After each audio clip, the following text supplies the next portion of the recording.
روزانہ کی بڑھتی ہوئی مہنگائی، بے روزگاری اور بڑھتی ہوئی پریشانی، میں آج اس پر سوچ رہا تھا تو تب جا کے دل میں خیال آیا۔ السلام علیکم ورحمۃ اللہ، میں آپ کا دوست، آپ کا host Ejaz Khan, one T V YouTube channel میں آپ کے ساتھ حاضر ہوں۔ دوستو، کسی نے کیا خوب کہا تھا، میں ہر غم پر ہنستا ہی رہا، یہ آنکھ کبھی پرنم نہ ہوئی، میں ساتھ چلا دنیا کے مگر دنیا ہی شریک غم نہ ہوئی۔ ہائے روزانہ کی بڑھتی ہوئی مہنگائی، بے روزگاری اور بڑھتی ہوئی پریشانی، میں آج اس پر سوچ رہا تھا تو تب جا کے دل میں خیال آیا کہ یار اس پر مجھے ایک ویلاگ بنا دینا چاہیے، اس لیے میں آپ کے ساتھ حاضر ہوں۔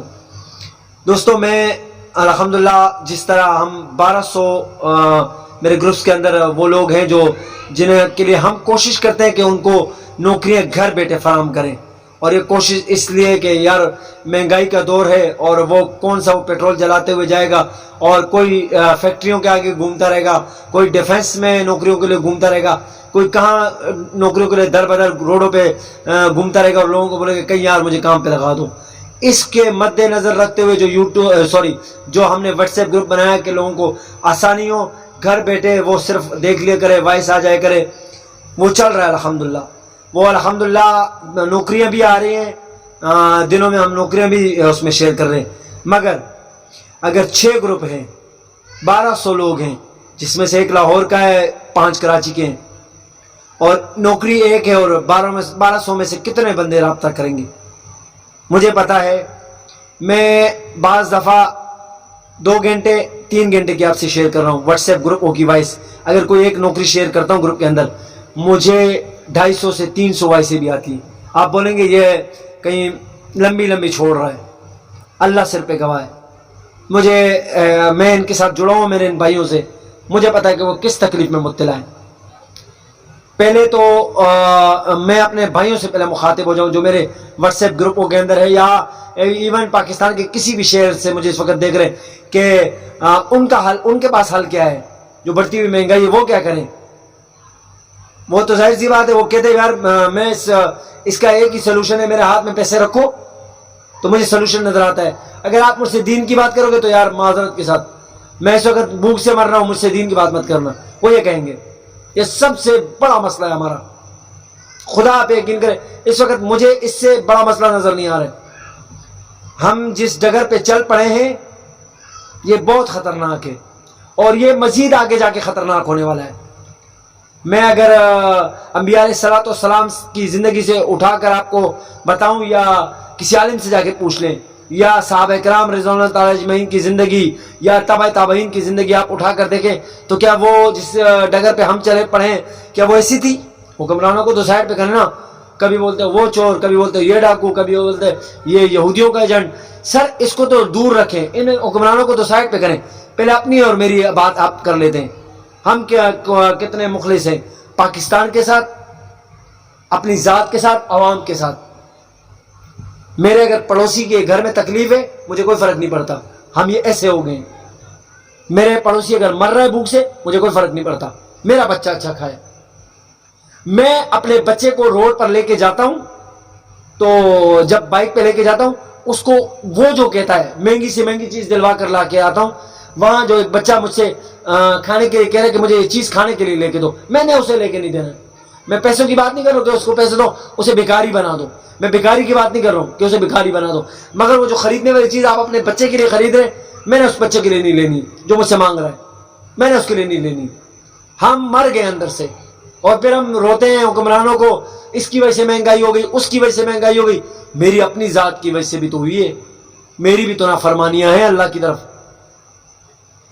میرے ایک رشتہ دار ہے، گاؤں کے ہیں، وہ گاؤں سے کچھ عرصہ پہلے آئے تھے، اور ہم بیٹھے تو وہ مجھے کہنے لگے کہ اجاز یار جیسے ہم سب ماشاءاللہ گاؤں کے ہیں، بولا ثوابی ہمارا گاؤں ہے، مگر تمہاری پیدائش کراچی کی ہے، اس بڑھتے ہوئے عمر کے ساتھ جس انسان موت کی طرف بڑھ رہا ہے، اس میں تم نے کچھ نہیں کیا۔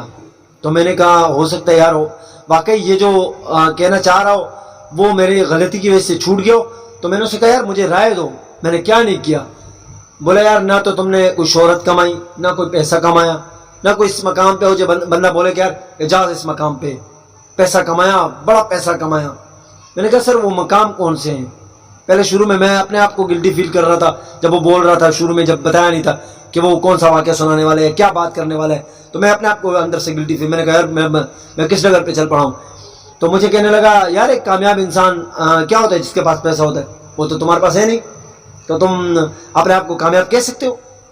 میں نے اسے کہا یہ بتاؤ جب میں گاؤں آیا تھا اس بات کو گزرے ہوئے کتنا عرصہ ہو گیا؟ تو اس نے کہا 10 سے 12 سال یا 15-20 سال ہو گئے ہوں گے۔ میں نے کہا ٹھیک، اس وقت میں کیسا تھا اب کیسا ہوں؟ اس نے کہا تم میں 2 تبدیلیاں آئی ہیں، میں وہ آپ سے شیئر کر لیتا ہوں۔ میں نے کہا وہ بتاؤ کون سی تھی؟ اس نے کہا پہلے تم ایک آزاد پنچھی تھے، اپنی مرضی کے مالک تھے، جو کرتے تھے۔ میں نے کہا اب بولتے ہر بات، اب جب بھی دیکھتا ہوں بات اللہ پر ڈال دیتے ہو، ٹال دیتے ہو، اللہ پر ڈال دیتے ہو، یا اللہ کرے گا یا انشاءاللہ، اس طرح کے ورڈز استعمال کرتے ہو۔ میں نے کہا دوسری کون سی ہے جو آپ مجھے بتانے والے ہو؟ بولا دوسرا یہ کہ اس وقت آپ کی داڑھی نہیں تھی، ابھی آپ نے داڑھی رکھ لی ہے، یہ تبدیلی ہے جو میری نظر میں ہے اس وقت۔ میں نے کہا اس کے بعد بھی میں نے کہا کہ میں اپنے ہر اس میں نے اسے ایک واقعہ بھی سنا ہے، وہ آپ سے بھی شیئر کروں گا۔ ابراہیم اللہ کمی پیشی معاف کرے، کمی پیشی اس لیے کہہ رہا ہوں، ہو سکتا ہے میں نبی کے نام میں غلطی کر رہا ہوں یا واقعے میں غلطی کر رہا ہوں، تو میں نے سنا ہوا ہے، میں وہ آپ سے شیئر کر رہا ہوں کہ ابراہیم علیہ السلام کے بارے میں آتا ہے ایک دفعہ پیٹ میں درد ہوا، اللہ پاک سے رجوع ہوئے، یا اللہ میرے پیٹ میں درد ہے، یا اللہ میرے پیٹ میں درد ہے۔ اللہ پاک نے فرمایا جاؤ ریحان کا درخت کھا لو۔ انہوں نے ویسے ہی جس طرح اللہ پاک نے بتایا اسی طرح پیس کے کھایا، درد ٹھیک ہو گیا۔ کچھ دن کے بعد ابراہیم علیہ السلام کو پھر درد ہوا، پھر ابراہیم علیہ السلام نے اللہ سے رجوع ہی نہیں کیا اور جا کے وہ درخت ریحان کا پیس کے کھا لیا۔ پیٹ کا درد زیادہ، جب درد زیادہ ہوا تو اللہ کی یاد آئی، اور ایسی یاد آئی کہ دوڑے دوڑے یا اللہ یا اللہ یا اللہ۔ اللہ پاک نے فرمایا اے میرے نبی کیا ہوا؟ کہا مجھے پیٹ کا درد تھا، اور پھر کیا ہوا؟ بولا پیٹ کے درد نے مجھے تکلیف کی وجہ سے میں گیا ریحان کا درخت توڑا، پیس کے کھایا۔ پھر کیا ہوا؟ بولا وہ درد بڑھ گیا، اور اتنا شدید بڑھ گیا کہ بس آپ کا نام میرے لبوں سے ہٹ نہیں رہا ہے، یا اللہ اس درد کو ٹھیک کر دے۔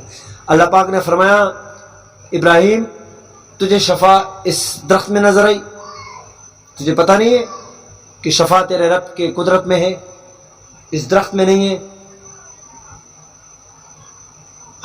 وہ تو نبی تھا نا، ہم امتی نبی کریم صلی اللہ علیہ وسلم کے امتی ہو کر ہم کسی اور ڈگر پہ چل پڑے۔ اس سے ہوتا ہے، اس سے ہوتا ہے، اس سے ہوتا ہے، اس کا یقین ختم ہو گیا۔ یہ یقین جو ہے نا، علامہ اقبال نے کہا تھا یقین مشل آتش کشینی، یقین اللہ مس خود گزینی، سن اے تہذیب کے حاصل غلامی سے بدتر ہے بے یقینی۔ جب انسان کا یقین اللہ سے ختم ہو جاتا ہے تو یہ کامیاب سے کامیاب انسان بھی ہو جائے نا تو یہ بدترین اس میں چلا جاتا ہے۔ یہ اگر بہت اپنے آپ کو ایک مجرر اینکر کہہ دے، مفتی کہہ دے، عالم کہہ دے، یہ اگر اللہ سے باغی ہو گیا اس کو دنیا مل کر بھی نہیں ملے گی۔ میں نے تو یہاں تک پڑھا ہے، ایک صحابی کے بارے میں آتا ہے، اللہ کا پیش معاف کرے، ان کے کپڑے کی دکان تھی اور دوپہر کا ٹائم تھا، دن گزر چکا تھا، دوپہر کا ٹائم تھا، ایک گاہک آیا اور اس صحابی سے کہا مجھے کپڑا دو، کپڑا پسند کیا، خوبصورت سے خوبصورت بات، کپڑے کے دام تک ڈیل ہو گئی کہ یہ میں پیسے دوں گا۔ انہوں نے کہا ٹھیک ہے۔ جب پیسے دینے کا ٹائم آیا تو اس صحابی نے کہا آپ یہ پیسے سامنے والے دکان میں دے دیں، یہ کپڑا آپ کو ادھر سے مل جائے گا۔ انہوں نے کہا حضرت بات میری آپ سے طے ہو گئی ہے، آپ مجھے کپڑا دے دیں، آپ مجھے ادھر کیوں بھیج رہے ہیں؟ اور وہ کپڑا، اس نے کہا اللہ کی قسم ایسا ہی کپڑا ہے، ایسا ہی، ایک ذرہ برابر فرق نہیں ہے کپڑے میں، اس کپڑے میں اور اس کپڑے میں، اور اسی دام پہ بیچے گا، اس سے لے لو۔ میں نے کہا میں خرید لوں گا، کوئی مسئلہ نہیں، مجھے وجہ بتاؤ، وجوہات بتاؤ، کیا وجہ تھی آپ مجھے وہاں بھیج رہے ہیں؟ تو انہوں نے فرمایا وہ جو میرا بھائی ہے میں صبح سے دیکھ رہا ہوں وہ ویسے ہی بیٹھا ہوا ہے، اس کے پاس کوئی گاہک نہیں آیا، اور میں نے جو میرے بچوں کے لیے روزی ہے وہ میں نے کما چکا ہوں۔ اصل میں مسلمان کو اس ڈگر پہ چلنا تھا۔ اصل میں نے آپ کو بتایا نا جو بیچارے بے روزگار ہیں، جو پریشان ہیں، جن کو پتہ چلتا ہے کہ یار اجاز کے پاس نوکریوں کا سسٹم ہے، وہ مجھے کالے کرنا شروع کر دیں گے، اجاز سے ہوتا ہے، اجاز سے بات کرتے ہیں، اجاز کرے گا یار، جیسے میرے دوست ہوتے ہیں وہ کہتے ہیں یار اجاز کا نمبر دے دو، اجاز کا نمبر دے دو۔ یہ جو ضد ہے نا، یہ اللہ سے کرنی تھی، یہ جو یقین ہے نا، یہ اللہ پہ باندھنا تھا۔ اللہ سے ہوتا ہے، اللہ سے ہوتا ہے، اللہ سے ہوتا ہے، دن میں 10 بار کہنا اللہ سے ہوتا ہے، کسی سے نہیں ہوتا۔ اسی لیے ایک اچھی بات سکھائی جاتی ہے تبلیغ کے اندر کہ اللہ سے سب کچھ ہونے کا یقین اور مخلوق سے کچھ نہ ہونے کا یقین ہم مسلمانوں کے دلوں میں آ جائے۔ اگر یہ یقین ہمارا ختم ہو گیا تو خدا کو گواہ بنا کے بتا رہا ہوں، ہم ختم ہو گئے۔ پھر اگر ہم لاکھ دنیا کما لے، لاکھ شہرت کما لے، تو ہم غرق ہو گئے۔ لہٰذا برائے کرم آج کا جو ویلوگ میرا بنانے کا جو مقصد تھا، مطلب تھا کہ بھائی جان بے روزگاری بڑھ چکی ہے، اس میں کوئی شک نہیں ہے، مہنگائی بھی بڑھ چکی ہے۔ یا سارا دن کسی سیاستدان کوئی بھی ہے، عمران خان ہے، مولانا فضل الرحمان ہے، وہ اللہ کا پیش معاف کرے، نواز شریف ہے، زرداری ہے، کوئی بھی ہے، سارا دن دیتے رہو نا گالی۔ میں مثال دے رہا ہوں، پیچھے دیوار ہے، میں اس کو گالیاں دیتا رہوں، دیوار پلٹ کے جواب دے گا؟ کون سی آپ کی بات ان تک پہنچ رہی ہے سر؟ جو آپ لگے ہوئے ہو اپنے بھی ایمان کو ضائع کرو۔ اچھا ایمان کو ضائع کرنے کی نعوذ باللہ تو چھوڑو، آپ تو یہاں تک لگے ہو کہ فضول میں غیبت بھی کر رہے ہو، ٹائم بھی اپنا ضائع کر رہے ہو۔ اللہ اللہ کر لو اس سے پہلے کہ وہ برا، یہ برا، وہ بدکار، یہ بدکار، وہ ایسا۔ او بھائی میں کیا کر رہا ہوں؟ مجھے اپنے بارے میں بات کرنی ہوگی، مجھے اپنے بارے میں سوچنا ہوگا۔ میں نے بھی تو قبر جانا ہے، تو تیاری تو کرنی پڑے گی نا۔ یا میں نے اپنے اگر دنیا خوبصورت بنانی ہے، سکون دلوں میں تبھی آتا ہے نا جب اللہ آتا ہے۔ مولانا تقی عثمانی صاحب بہت اچھی بات کیا کرتے تھے، وہ میں آپ سے شیئر کر لیتا ہوں، بلکہ شعر ہے ان کا۔ وہ کہتے ہیں جب آپ دنیا کو دل سے نکالتے ہو اور اللہ کو ڈالتے ہو تو پھر اللہ کی طرف سے ایک ارشاد بنتا ہے، جس پہ میں نے بولا شاعری بنائی ہے، درد دل دے کے مجھے اس نے یہ ارشاد کیا، اب اسی گھر میں رہیں گے جسے برباد کیا۔ اللہ دلوں میں تبھی آتا ہے نا جب مخلوق دنیا دل سے نکلتی ہے، جب اس بات کا یقین ہو جائے کہ نہ وہ بھوکا سلائے گا نہ وہ بھوکا جگائے گا۔ اس بات کا یقین ہو جانا کہ یا اللہ جتنی بھی مہنگائی ہو جائے، اس دل کو تسلی دے دینا کہ وہ میرے ساتھ ہے۔ خدا کی قسم کھا کے کہتا ہوں، آپ کانٹوں میں بھی اے سی والا مزہ لوگے، آپ آگ پر بھی ابراہیم علیہ السلام والی سکون پاؤ گے۔ جو آگ میں ابراہیم علیہ السلام کو ڈالا گیا تھا، وہ سکون پاؤ گے۔ دوستو خدا را دوسروں کو بلیم کرنے سے کچھ نہیں بنتا۔ لاکھ لوگوں کو گالیاں دیتا ہے، یہ برا، وہ برا، یہ برا، اس سے کچھ نہیں بننا۔ میں کیا کر رہا ہوں، مجھے کیا کرنا چاہیے، یہ اصل چیز ہے۔ آج کا ویلوگ کافی لمبا ہو گیا، اور یہ جو ٹاپک میں نے بنایا تھا یہ اصل میں بڑھتی ہوئی مہنگائی پہ تھا۔ بس میں اتنا ہی کہوں گا، اپنے لیے بھی سوچیں اور اپنے پڑوس کے لیے بھی سوچیں، اور اچھا سوچیں۔ اگر اچھی سوچ لے کے چلیں گے انشاءاللہ، اللہ، میں آپ کو اللہ کی گواہی دے کے بتا رہا ہوں، اللہ آپ کو ضائع نہیں کرے گا۔ آپ ہمیشہ کامیابیاں چھوتے ہوئے نکل جائیں گے۔ میری کوئی بات کسی بھائی کو کسی نسبت سے بری لگی ہو، میں معذرت ہوں۔ میں ہمیشہ آپ لوگوں سے کہتا ہوں، آج بھی کہوں گا، آپ لوگ جب بھی دعا کریں ہمیں دعاؤں میں ضرور یاد رکھیے گا۔ السلام علیکم ورحمۃ اللہ۔